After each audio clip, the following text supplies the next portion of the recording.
or generally wanting to just generally come to a consensus or a win-win situation for both parties. Notice that it is these economic sanctions that actually incentivize these particular countries that are to actually comply to what was originally stipulated in the dialogue or what will be stipulated in their meetings, in their diplomatic solutions. We feel like it is the economic sanctions that actually incentivize and force these particular leaders. Now, on the issue of retaliation that they present us, they come and they tell us from us in the house, leaders actually retaliate and generally it accelerates more. I feel like one, I've already provided to you analysis of how economic sanctions in of themselves promote and embrace this effective dialogue or generally the diplomatic methods that they then want from their house, because clearly they have proven to be ineffective because of the regime that they themselves pointed out in status quo. Now, secondly, we tell you that in the end, my second speaker actually comes and tell you that in the end, we actually use more on our side. Why?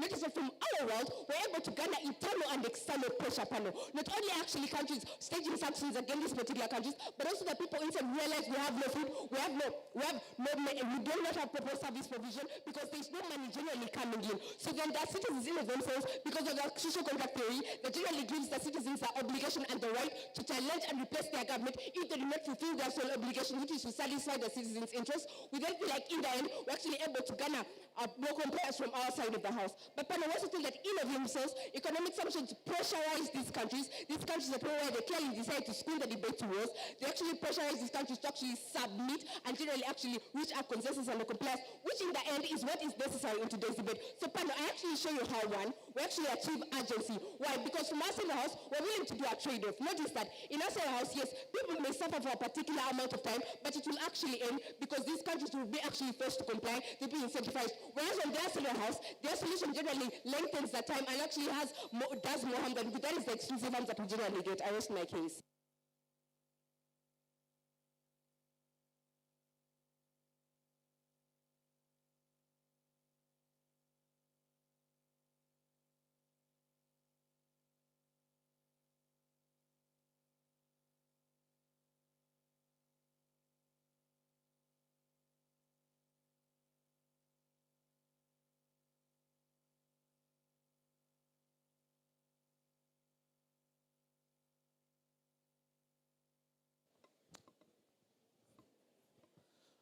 For the last time, we request members of the audience to observe silence. We are falling short of identifying individual schools that are engaging in the most noise making. Some of us have become news anchors, including our immediate neighbors at the back here. We request you to maintain maximum silence, to listen, and to benefit. I see Lakeside College, Bishop Cyprian, we request you, sit down, St. John's Wachitaka. Sit down, listen in, and if you cannot, there is a very huge annex and I could update you.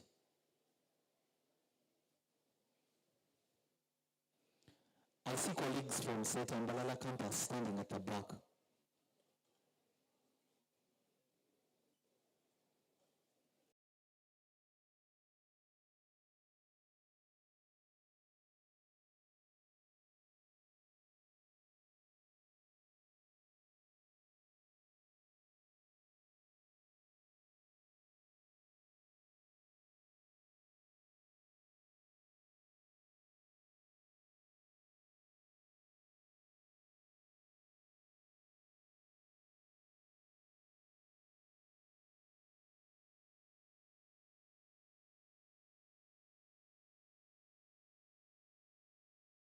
In a family, mostly the stubborn incident, the mother takes things slow and shows the son that you are big, right?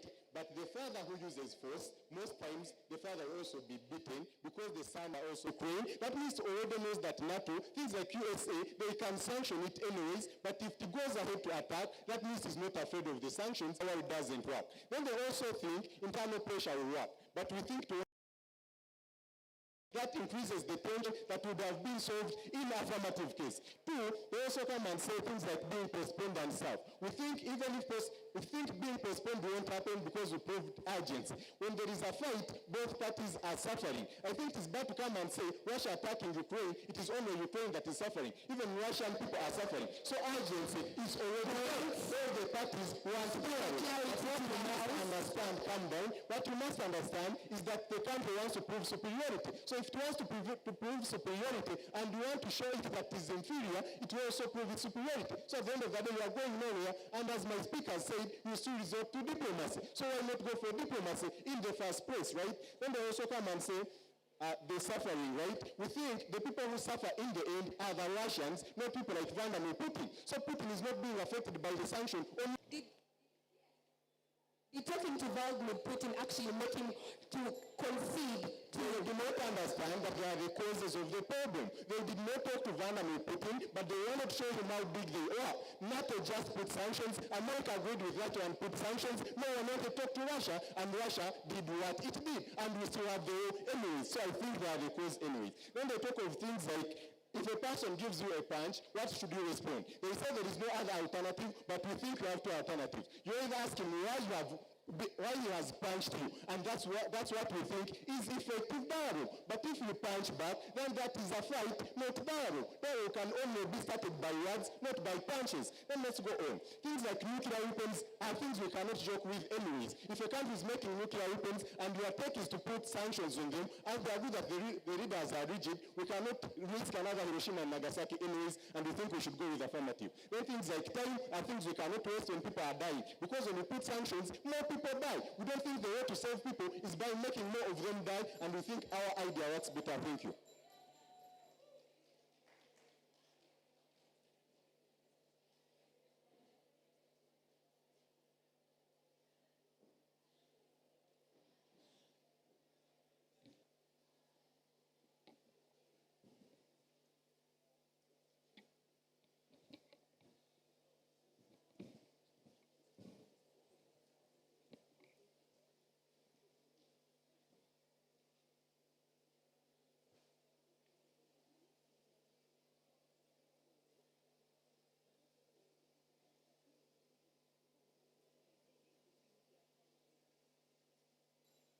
Now, firstly, we would like to thank these guys here about their initiative, their jungles and mothers and fathers. But we have to understand that we're talking about international issues right now, and they should be a bit more serious with their institution pumps. Now, another thing we have to clearly detail that they have failed to actually complete what their burden simulates them to do. Their burden in this debate is to actually show us that economic sanctions undermine effective dialogue. But instead, what have they come up and done? They've actually come up and just told us about how diplomatic solutions are a better option. They have not completed their burden at that in any way. Now, dear panel, let's just take the alternative, diplomatic solutions. They come up and tell us, you know what, instead we are supposed to have diplomacy. But dear panel, economic sanctions are an alternative for diplomacy. But the thing, you're not going for economic sanctions. You have already talked to these rigid leaders. You already talked to these rigid leaders, and they have failed to adapt. That's when they start looking into sanctions. We asked them about Putin. They had already talked about to Putin before they said it.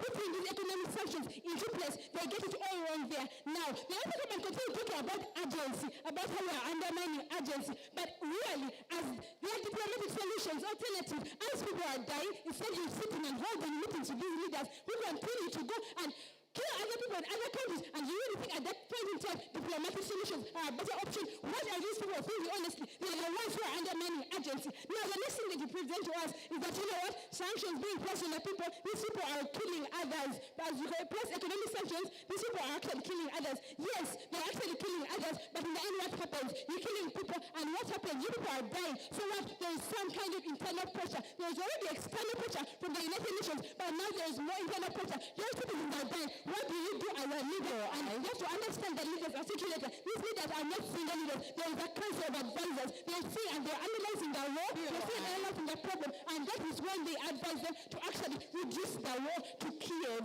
That is why they fail to understand all this. Now, another thing I can talk about rigidity of leaders. Yes, we agree that they are rigid leaders. Putin is a rigid leader. There are so many rigid leaders. But But at the end of the day, not only one leader is making the decisions, there is a whole council of people, advisors. At the end of the day, these leaders actually have what it takes to analyze what is going on and see that people are dying. And at the end of the day, what happens? Pressure then determines that there's going to be effective dialogue, that they're going to have to reduce the war. This is what we are seeing right now in status quo. And we have to understand that again. Now, the next thing they come on is talking about acceleration of war. I don't know why they keep on painting acceleration of war with economic sanctions. But firstly, we give you the example of Russia and rejection to Kiev. How then are you going to continue telling us that the acceleration of war when it's actually effective dialogue? And now the only example they give us is North Korea. North Korea. But North Korea didn't compromise weapon manufacture because of diplomacy. They compromised this because actually they are putting sanctions on them,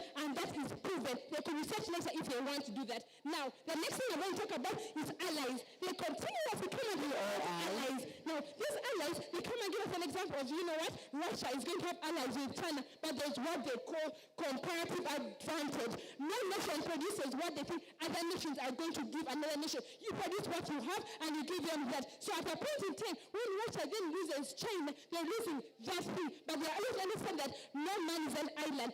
Every country is actually depending on so many countries. Tribe is but you have one ally, but you live in how many others? 10. You live in France, Russia, you live in other countries, in the UN Permanent Secretary that actually don't want to see this war happening. At the end of the day, their point does not stand, because when you lose one country, you're actually losing other allies in other countries. When you're losing other allies, what happens then? You feel that your economy is going down, and then you're actually then going to stop the war.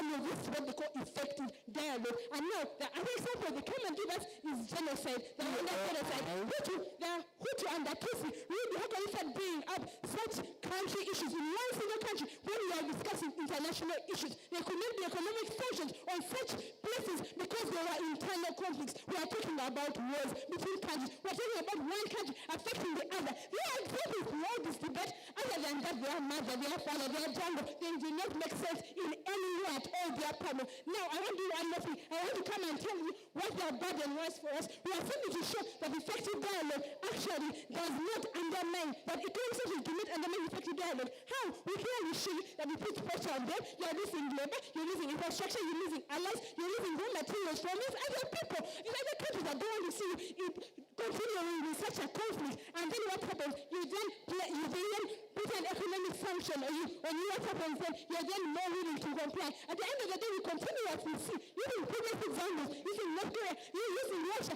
This is actually effective dialogue. They're trying to understand that, and at the end of the day, team up takes this debate. Thank you.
Allow me to start this cross-examination on a light note.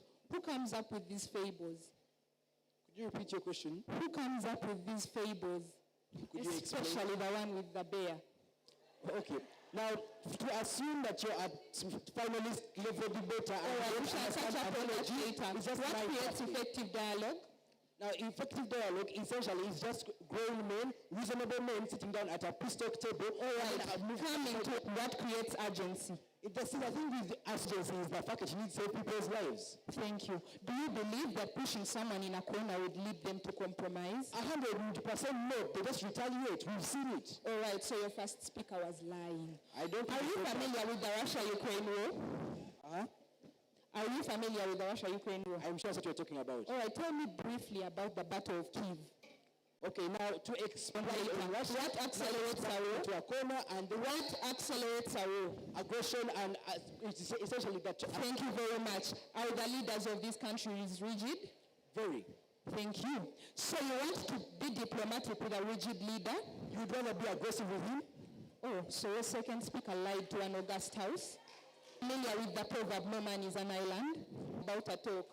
Now the thing about a talk is it just brings out the whole issue of diplomacy. When men are treated like they have reason. As we catch up on these matters later, if I promised you that I am going to marry you, would you hold me to it? Surely if it was honorable, I would. All right. So what do I lose if I do not marry you? Nothing binding about it. So if I promise census, now this is how economic sanctions make this dialogue not just talks, but effective talks. Sanctions make countries poorer. When a sanction is put on you, other countries that affiliate with you are now scared for their economies as well. They don't want to be sanctioned as well, and so they distance. They lose labor. How is labor important to a country? We see less productivity, less exports, and so less money. They lose finances. How is finance important? They can't even afford the mercenary that their claim is going to accelerate this war.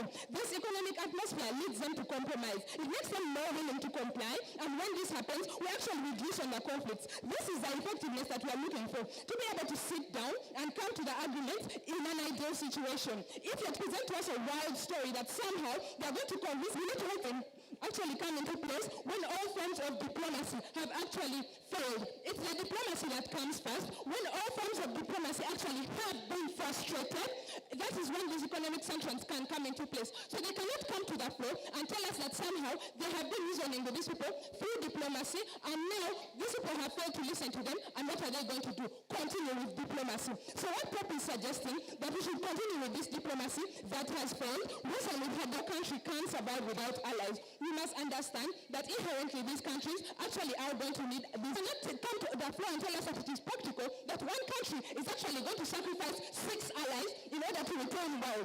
What creates a sense of effectiveness of this dialogue? We cannot expect a country that has grown this road to compromise and actually lose on ground.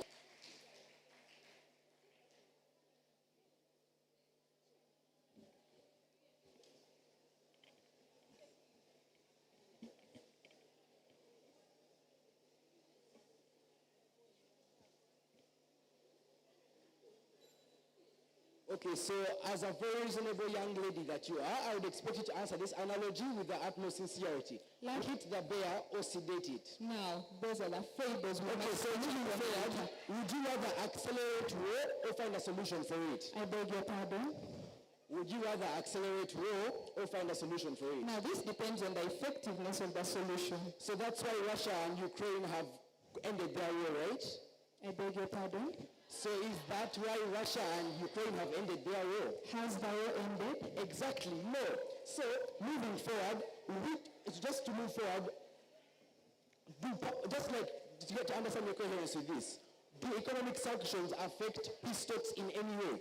I beg your pardon? Oh my God. Incredibly sorry on her behalf. Do economic sanctions affect peace talks? They make them more effective. Yes, they affect them. By scaring the very rigid leaders? Yes. So it would make more sense to aggravate an already aggressive person. I didn't say aggravate. I said lead them to compromise. But that's exactly what's happening, right? No. So the Russia-Ukraine war has ended? You said that you are familiar with the Battle of Kyiv. Exactly. So you have the answer there. Now again, not just to move forward, in your third speech you talked about us coming up with unserious solutions. So peace talks aren't serious because they are calm and effective. They are not effective because otherwise economic sanctions in of themselves would not exist. Okay, so that's why the North Korea and US conflict is over, and that's also why the Rwandan genocide is no longer happening, right? I don't believe that is why. Okay, so essentially you'd rather opt for pressure over trust, right? I beg your pardon? You rather opt for pressure or over trust, right? Pressure solves the conflict, yes. So has pressure solved the problem anywhere?